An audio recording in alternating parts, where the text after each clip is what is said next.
Hi Cloud Gamers, so today we are looking at Hyperscape across Shadow PC and GeForce Now, as Ubisoft dropped this on us at the Forward event that it is immediately available on GeForce Now. So what better way to have a look at where best to play Hyperscape than Shadow PC or GeForce Now than a speed and graphics comparison.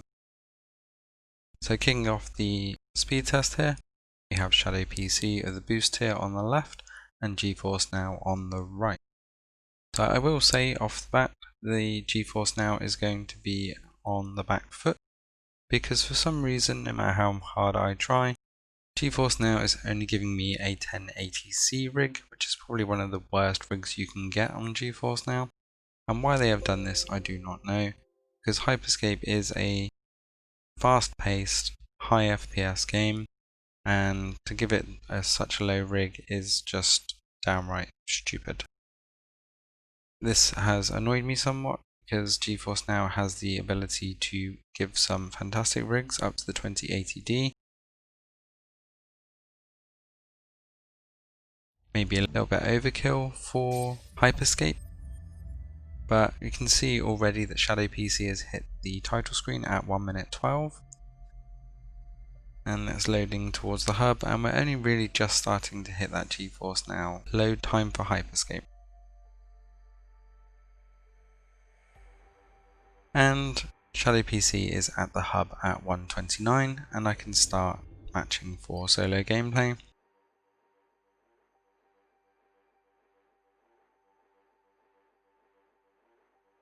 Hyperscape is still loading on GeForce Now, and we're looking to finally get to the title screen.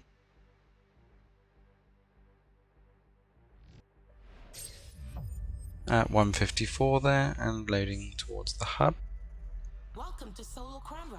And just at the 2-minute mark there, Shadow PC is into the game lobby, and GeForce Now still not quite at the hub yet.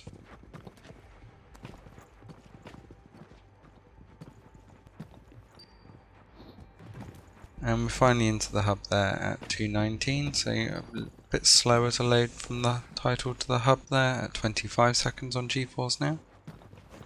And again, I think this is the 1080C rig really giving it a disadvantage. Also, after several restarts, the Ubisoft login is not being remembered at all on GeForce Now, so you do have to go through that login procedure every time, just as that extra annoyance. We would have thought that they'd got this right by now, but we are still waiting for them to remember logins.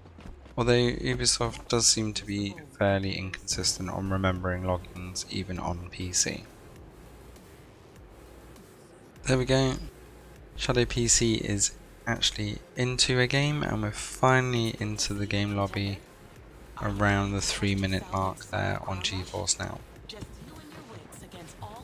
So let's move on to the graphics comparison. Now technically this should be pretty close, because Shadow PC boost tier does run the GTX 1080, and as it's the GeForce Now 1080C rig, we should see very similar results. Now I do have the Shadow PC at a slightly wider viewing angle because it can handle it, but all in all it's looking pretty similar. If anything, the GeForce Now rig is looking a little bit crisper there, but that could be because of slightly narrower field of view. So as we look at the statue here, everything's looking pretty similar. Now one thing to note is FPS is off screen here, but you'll see it when we go full screen. The FPS on Shadow PC is far greater than that on GeForce Now, because for some reason, again maybe because of the rig, GeForce Now is capped at 60 FPS.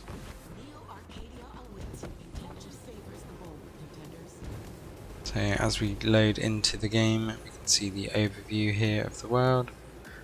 And again, I think because of the narrower field of view, things do look a bit crisper on GeForce Now. Both of these are set to the ultra high settings.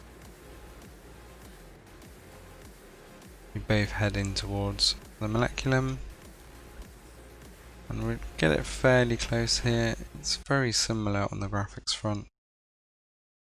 It's really hard until you're up close to see any difference between the two here. So we're going to go into just Shadow PC on its own.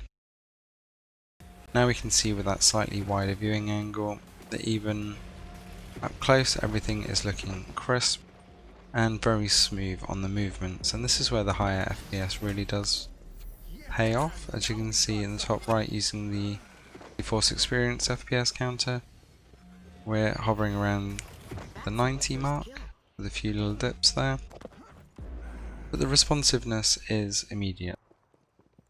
Whereas if I move over to GeForce Now in the same scenario, I don't think it's hitting that 60 FPS all the time, and moving around is generally more jerky. As you can see here, it's not being able to keep up with my movements, and I was getting quite a lot of lag, even though my SQ value was hovering around the 99 value.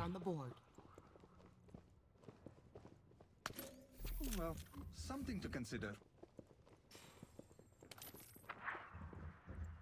As we move side by side, again you can see those differences. GeForce Now, a little bit more jerky on the movements, even though the world is looking very crisp and clean. That input lag, or the lag on the frames per second, really did ruin the experience for me on GeForce Now, which is a shame. I expected a lot better. Considering it has the ability to run the 2080s and RTX, I would expect a lot better. So we're going to finish off with some just Shadow PC only footage. You can see the frames per second dropping down into the 70s there, some combat, and my awful skills at the same time. Thanks for watching. Let me know what you think looks best in the comments. Don't forget to like and subscribe to Cloud Gaming Extreme, and I will see you next time.